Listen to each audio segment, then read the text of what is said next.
Hello, everybody. How are you? You all ready? Yes. What's on 3 and 4 right now? Thank you very much. So today we're honored to swear in Jeanine Pirro, somebody I've known for a long time. She's an incredible person, incredible woman. As our new interim United States Attorney for the District of Columbia, it's a big deal.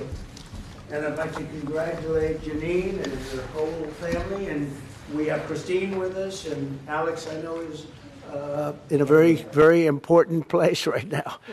And the 2 children, but they're not children anymore. And I've heard that, Christine, you're doing unbelievably well and very successful at a great law firm. So it's great to have you with us. Thank you very much. Over 5 decades, Jeanine Pirro, known by millions as Judge Jeanine, has devoted her life to the pursuit of justice, the defense of freedom, and the fair, equal, and impartial rule of law. And that's what she's about. She was a great DA. I remember very well. She was as good as anybody I've seen. She began a career in 1975 as an assistant district attorney in Westchester County, New York, where she prosecuted violent crimes. And that was a serious prosecutor. And she went after real criminals, not fake criminals like we seem to do today, nowadays, people that shouldn't be prosecuted, including rape, murder, and was a tireless warrior on behalf of the most vulnerable people in our society. In that role, Jeanine helped create one of our country's first domestic violence bureaus. I think it was the first, Jeanine. And as its chief, she revolutionized victim protection and bold, innovative policies like very few people even thought of. In 1990, Jeanine became the first female judge in Westchester County history. And following the year, and by the way, very distinguished, had an unbelievable, distinguished career. And in the following years, she presided over numerous complex criminal cases. The reason they were complex is that other judges were not able to understand them. They were called the complex cases. My sister had them too. They always used to give her the complex cases because other people didn't understand them, including high-stakes felony narcotics trials. Her outstanding judicial record earned her the honor of being named the #1 judge in 1990 by the Independent Fund for Modern Courts. That's nationwide. Outstanding judge. The following year, Judge Jeanine was elected Westchester County District Attorney, became the top prosecutor for a jurisdiction that included some of the largest suburbs in New York City, including Yonkers and White Plains. It's a big deal. As district attorney, Jeanine tackled high-profile violent crime cases and established one of the nation's most successful cybercrime units to combat online child abuse. She was way ahead of a lot of people. They still aren't there, if you get right down. I mean, from what I hear, they're still not there in many cases back there where we come from. In addition to her stellar legal career, Jeanine also excelled in news media as you know, and she's become one of the most beloved political figures through her time on television, because she's been very, very successful at a thing called television. She got out of what she was doing, and frankly, she does them both great, but she's really, to me, she'll always be known as a great lawyer and a great prosecutor, which is what she's doing now. So Jeanine Pirro, I have no doubt, will be an exceptional U.S. attorney for the District of Columbia, one of the truly most important positions in our country, of any position, where she will restore public safety in our nation's capital, break up vicious street gangs and criminal networks, and ensure equal justice under the law. You'll see very, very big improvements in the D.C. area, that I can promise you. So I want to congratulate Jeanine. I want to congratulate you and Christine and your whole family on this undertaking. And as you know, Pam Bondi is doing an unbelievable job as our real leader in the fight against crime. And Pam heard about this, and Pam said, I'll have to find time for Jeanine. She doesn't have time to do this, but for Jeanine she did, and she's going to be doing the swearing in. So Pam, thank you very much for the great job you're doing and for swearing in our friend, Justice Jeanine. Good. Thank you. Come on up.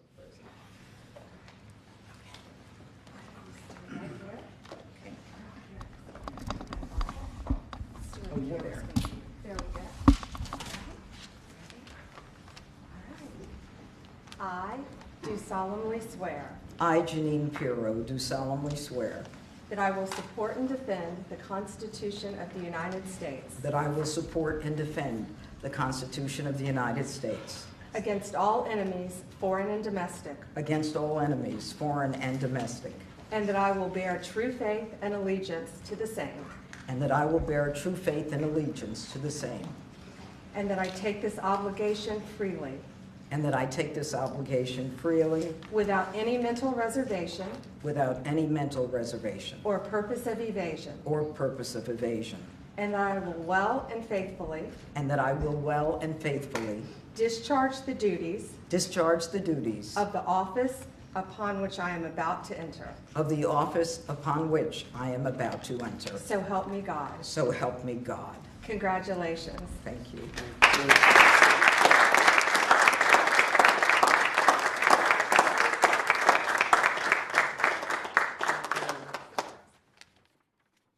Thank you, Mr. President, and thank you, Madam Attorney General, both my friends for many years. Long ago, I went to law school to study about justice and to bring justice to victims of violent crimes, women, children, and the elderly. I fought to give them a voice in a system that was both blind and deaf to their concerns. I dedicated my heart and soul to making sure that there was a system that responded to them. My profile and my prosecutorial successes garnered public attention, and my life took unexpected turns. Through all of this, President Trump, you have remained as steadfast as one of my earliest supporters and champions. You never wavered. You were always steadfast, trustworthy, and confident. Today, Mr. President, you bring me back to my roots. And it is a larger arena, but no less an arena where we need justice, where we need to send a message that justice will be honored in the District of Columbia.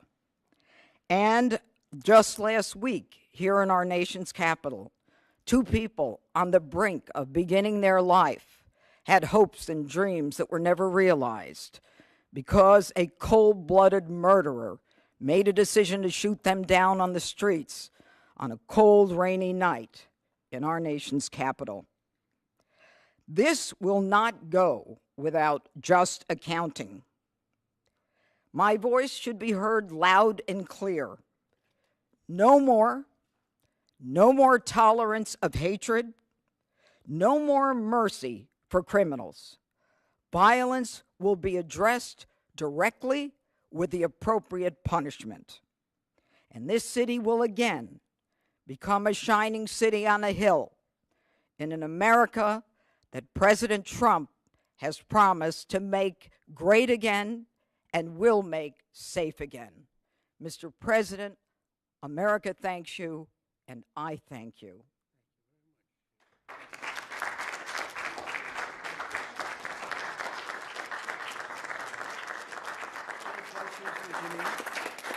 Any questions? Oh, boy. Anything for Jeanine? You just want to talk to him. I get it. She's going to be fantastic. Thank you very much. Thank There you. really- Thank you. Thank There's you. no question, because there's no doubt. We have no doubt you're going to be fantastic. Thank you, Mr. President. Mr. President, on Russia. Mr. President, on Russia. Mr. President. On Russia, Mr. President. Please. Do you believe the Russians are being disrespectful when they say that your criticisms of Putin are simply an emotional response? And do you still believe that Putin actually wants to end the war? I can't tell you that, but I'll let you know in about 2 weeks. Within 2 weeks, we're going to find out very soon. We're going to find out whether or not he's tapping us along or not. And if he is, we'll respond a little bit differently. But it'll take about a week and a half, 2 weeks. We have Mr. Witkoff is here, who's doing a phenomenal job, is dealing with them very strongly right now. They seem to want to do something, but until the document is signed, I can't tell you. Nobody can. I can say this. I can say this, that I'm very disappointed at what happened a couple of nights now where people were killed in the middle of what you would call a negotiation. I'm very disappointed by that. Very, very disappointed. Yeah, please. Mr. You've called for an end to the Gaza war. Given the growing humanitarian crisis and the decision of Prime Minister Netanyahu to expand the military operation, do you have any frustration with his handling of the situation of the war? No, we're dealing with the whole situation in Gaza. We're getting food to the people of Gaza. It's been a very nasty situation, very nasty fight. October 7th was a very nasty day, the worst that I think I've ever seen. It was a horrible day, and people aren't going to forget that either. So we'll see how that all works out. And Steve, would you want to say a couple of words about Gaza because you just have some information? Steve Witkoff, do you want to come up for a second? You might give them a little bit of information as to what's happening with Gaza and also Israel. We're having some very good talks with Iran. We'll find out whether that means anything, but we're having good talks. Congratulations. Well, hi everybody. I think that we are on the precipice of sending out a new term sheet that hopefully will be delivered later on today. The President is going to review it, and I have some very good feelings about getting to a long-term resolution, temporary ceasefire, and a long-term resolution, a peaceful resolution of that conflict. Mr. President, you said It's having to do with Iran. We're having very good talks with Mr. President, you said yesterday that Putin is playing with fire. What will be the consequences for Russia if Russia continues to Well, I'm attack? not going to tell you exactly, but the words speak pretty loud. We're not happy about that situation. I think we're doing very well with Iran. I think we're doing very well with Gaza, but we are doing very well with Iran, and I think we're going to see something very sensible, because there are only two outcomes. You know what the two outcomes is: a smart outcome and there's a violent outcome, and I don't think anybody wants to see the second. But I think we've made a lot of progress, and we'll see. You know, they still have to agree to the final stages of a document, but I think you could be very well surprised what happens there, and it'd be a great thing for them. They could have a great country into the future. Yeah. Mr. President, Elon Musk in a television interview criticized the one big, beautiful bill, saying he was disappointed it didn't cut enough, essentially, that it undercut the DOGE efforts. What's your reaction to that? Well, the reaction's a lot of things. Number one, we have to get a lot of votes. We can't be cutting. We need to get a lot of support, and we have a lot of support. We had to get it through the House. The House was. We have no Democrats. You know, if it's up to the Democrats, they'll take the 65% increase. You know, if that doesn't get approved, this country is going to have a 65% increase in taxes and lots of other problems, big problems, almost bigger than that. But we'll have a 65% increase as opposed to the largest tax cut in the history of our country. We will be negotiating that bill, and I'm not happy about certain aspects of it, but I'm thrilled by other aspects of it. That's the way they go. It's very big. It's the big, beautiful bill, but the beautiful is because of all of the things we have. The biggest thing being, I would say, the level of tax cutting that we're going to be doing. We're going to make people really be able to. We'll have the lowest tax rate we've ever had in the history of our country, and tremendous amounts of benefit are going to the middle-income people of our country, low and middle-income people of our country. So we're going to see what happens, because the Senate, as you know, is negotiating with us, and they have to then go back to the House, and, you know, it's got a way to go. But I have to say, Speaker Johnson and Thune have done an incredible job. John Thune has done a fantastic job, and they're working together with me and others.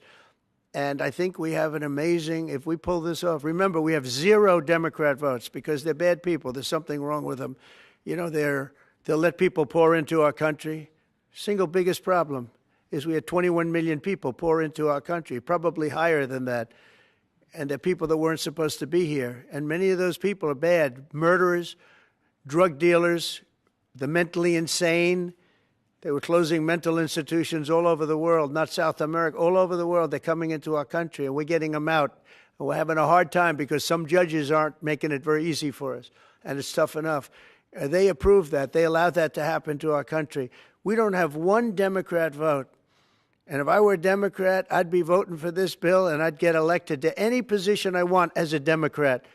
They're crazy. They're voting for a 65% tax increase, and they're only doing it for hatred. They're not doing it for any reason. They know it's terrible. Terrible politics, in my opinion. But so we have no Democrat votes. That means we have to get almost all Republican votes. And I think we're very close to doing that. I think it'll be very successful. Yeah, please. Mr. President, Wall Street analysts have coined a new term called the taco trade. They're saying Trump always chickens out on your tariff threats, and that's why markets are higher this week. What's your response to that? I kick out?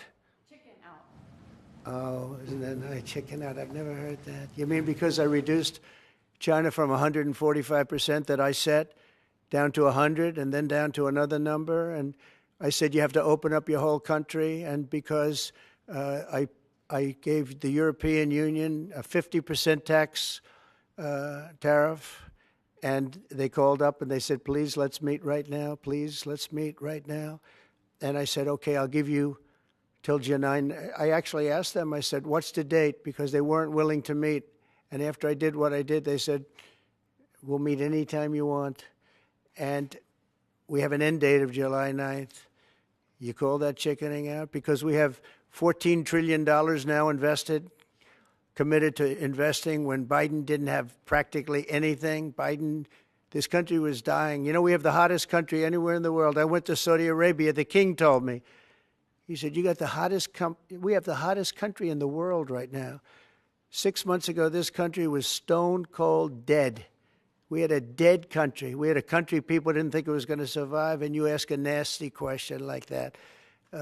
It's called negotiation. You set a number. And if you go down, you know, if I set a number at a ridiculous high number and I go down a little bit, you know, a little bit, they want me to hold that number, 145% tariff. Even I said, man, that really got up. You know how it got? Because of fentanyl and many other things, and you added it up. I said, where are we now? We're at 145%. I said, whoa, that's high. That's high. They were doing no business whatsoever, and they were having a lot of problems. We were very nice to China. I don't know if they're going to be nice to us, but we were very nice to China. And in many ways, I think we really helped China tremendously because, you know, they were having great difficulty because we were basically going cold turkey with China. We were doing no business because of the tariff, because it was so high. But I knew that. But don't ever say what you said. That's a nasty question. Go ahead. To me, that's the nastiest question. Wait a minute. Wait. Go ahead, please. President Zelensky says he's ready to sit down with you and Vladimir Putin in Geneva, and it sounds like General Kellogg is working on preparations for that. Are you planning to sit down with the two of them? Well, I will if it's necessary. You know, it takes. We have to. I think I'm at this point. I wish it would have been that way a couple of months ago, but at this point, we're working on President Putin, and we'll see where we are. I think we're doing fine, but we'll see. I don't like what's happening. That's one thing I'll say. I don't like when I see rockets being shot into cities. That's no good. We're not going to allow it. You've always said that the war never would have started if you were Would have never happened, and it didn't happen. He doesn't seem willing to do anything that you want him to do. Do you still believe that he wouldn't have launched the war? No. We would have never had a war. We would have never had a war. If I were president, if the election weren't rigged, you wouldn't have had the war. You wouldn't have had the war. You wouldn't have had inflation. You wouldn't have had October 7th. That would have never happened because Iran was stone cold broke. They didn't have any money to give to Hamas or Hezbollah. You wouldn't have had that Afghanistan most embarrassing moment in the history of our country. You wouldn't have had any of it. You wouldn't have had inflation because energy costs. Look what happened. I brought inflation down to practically zero. And all of the groceries and all of the eggs and all of the things that you've been hearing about, they're back down. They're way down from where they were. I did something in 4 months that nobody's seen. And I have to say, in 4 months, and I said it before, and everyone's talking about it all over the world, we've got the hottest country anywhere in the world right now. We're the only country anybody's even talking about. All right, please, go ahead. What stopped you from imposing new sanctions on Russia? Only the fact that if I think I'm close to getting a deal, I don't want to screw it up by doing that. Let me tell you, I'm a lot tougher than the people you're talking about, but you have to know when to use that. If I think it's going to hurt a deal, this isn't my war. This is Biden's war, Zelensky's war, and Putin's war. This isn't Trump's war.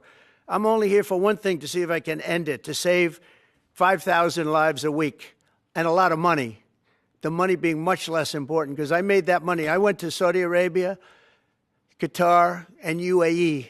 And we brought back $5.1 trillion. So I made that money in about 2 hours, the money that we're talking about. But it's still think of it, $300 billion we've spent with no checks, no balances. They just send cash. You can imagine what's happened to that money. I never saw anything like it in my life. But I'm more interested because I picked up $5.1 trillion and, by the way, got a beautiful, big, magnificent, free airplane for the United States Air Force, okay? Very proud of that, too. They tried to say, oh, it's Trump's airplane. Oh, yeah, sure. It's too big. It's frankly, it's too big, much too big. When can we expect that to be the Air Force One? Well, it's here already. Yeah. It's in the country. It's being refitted for military standard. How much will it cost to refit it? Oh, I don't know. Whatever it is, a hell of a lot less than building a new one. We're waiting too long from Boeing. Boeing has got to get its act together. Yeah. Sir, on Nippon Steel, this arrangement that was just announced in the golden share, is that an arrangement you would consider for TikTok as well?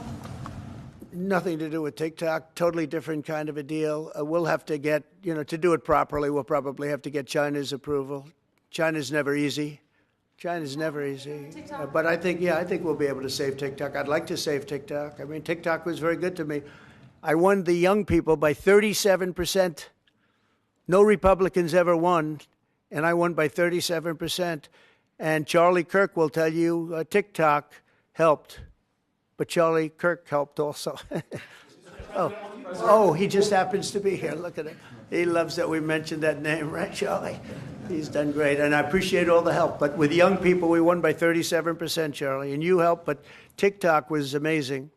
And he was the first one. He said, get on TikTok. So I have a little bit of a warm spot. I know I shouldn't. They'll say, quid pro quo, put him in jail for the rest of his life, quid pro quo. No, TikTok was very good to me. I won young people. I don't know if it was because of TikTok, but it was something happened. No Republican has ever won they call them young people. Young people, you can define it a lot of different ways, but I won every age group in young people. And it never happened, and won by 37%. That's a lot. Yeah. Back on Iran, did you warn Prime Minister Netanyahu against taking some sort of actions that could disrupt the talks there in a phone call last week? Well, I'd like to be honest. Yes, I did. Next question, please. Just last on sanctions. I did, yeah. If Senate Republicans want to push It's not a warning. I said I don't think it's appropriate. What exactly did you tell him? Did you I just said I don't think it's appropriate. We're having very good discussions with him, and I said I don't think it's appropriate right now. Because if we can settle it with a very strong document, very strong, with inspections and no trust. I don't trust anybody. I don't trust anybody. So no trust. I want it very strong where we can go in with inspectors. We can take whatever we want. We can blow up whatever we want, but nobody getting killed. We can blow up a lab, but nobody's going to be in the lab, as opposed to everybody being in the lab and blowing it up, right? Two ways of doing it. Yeah, I told him this would be inappropriate to do right now because we're very close to a solution. Now, that could change at any moment. Could change with a phone call. But right now, I think they want to make a deal, and if we can make a deal, save a lot of lives. When do you think a deal could happen on Iran? On which? A deal with Iran could happen. When do you I don't know. I think over the next couple of weeks, if it happens. Yeah. And on the, when could the administration resume the interviews for foreign students' visa? When do you think your administration could resume these interviews? On what? For the foreign student visa. Yesterday there was... for the French visa? For the French too, but all the foreign students. Oh, for the foreign visas? What are you referring? Foreign visas for what? Are you talking about for colleges? Okay, so you're off of Israel. Now you're talking about colleges, right? Yes, now. Okay. Well, we're going to see. Look, Harvard has been a disaster. They've taken $5 billion plus.